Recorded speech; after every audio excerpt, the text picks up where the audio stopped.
জয়ন্ত জয়ন্তর এই বাসভবনে আমরা একটা অনুষ্ঠানে মিলিত হয়েছি। একটু জোরে বলুন। সেখানে আমাদের এখানকার কবিদের স্বরচিত কবিতাগুলো, সেগুলো হাতে লেখা।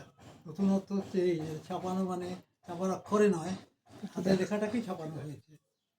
তো এটা একটা নতুন উদ্যোগ, সেই জন্য জয়ন্তকে ধন্যবাদ। দুর্গাপুরে এরকম মনে হয় আমরা পাইনি আগে কোনোদিন, যে কবিরা নিজে হাতে লিখছেন এবং সেটা ছাপা হচ্ছে এবং বই আকারে বেরোচ্ছে।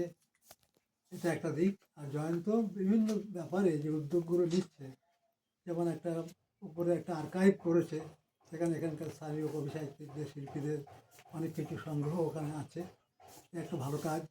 তারপরে স্বপ্নের করিডোরের পক্ষ থেকে দুর্গাপুরের সাহিত্য চর্চা নিয়ে একটা সংখ্যা করেছিল, সেটা একটা ভালো কাজ। তারপরে নিজে তো লিখে যাচ্ছেই, তাছাড়াও স্থানীয় কবিদের বিভিন্ন সভাতে ডেকে তাদের বক্তব্য শুনছে, তাদের কবিতা পাঠ করতে দিচ্ছে, উৎসাহিত করছে এবং বিভিন্ন জায়গায় স্টলে বই নিয়ে যাচ্ছে, নিজের কবিতার বই নিয়ে যাচ্ছে, আমার অন্য কবিদের লেখাও নিয়ে যাচ্ছে। এই কাজটা দুর্গাপুরে খুব বেশি লোক করছে না। এটা আগে অনেকে করেছে, এখন বিশেষ করে জয়ন্ত এবং রাজীব ঘাটি কিছু করছে।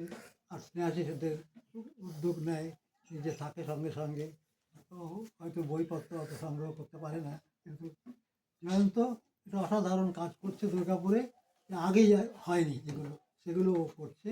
এবং সাহিত্যের আরও বিস্তৃতির জন্যে আর সাহিত্য মনস্ক করার জন্য লোককে নানা রকম উদ্যোগ নিচ্ছে। এই জন্য ওকে ধন্যবাদ জানাই, ওকে আশীর্বাদ করি। এবং আজকে যে কবিতা আমার মনে হচ্ছে দু একটা কেউ পড়ে শোনালে ভালো হতো, আমরা খালি চোখে পড়তেও পারছি না। ঠিক আছে, ঠিক আছে। তাহলে দু একটা কবিতা শুনতাম। আর সবাইকে শুভেচ্ছা জানাচ্ছি, ধন্যবাদ জানাচ্ছি, যাদেরকে আশীর্বাদ জানিয়ে আমার বক্তব্য শেষ করছি।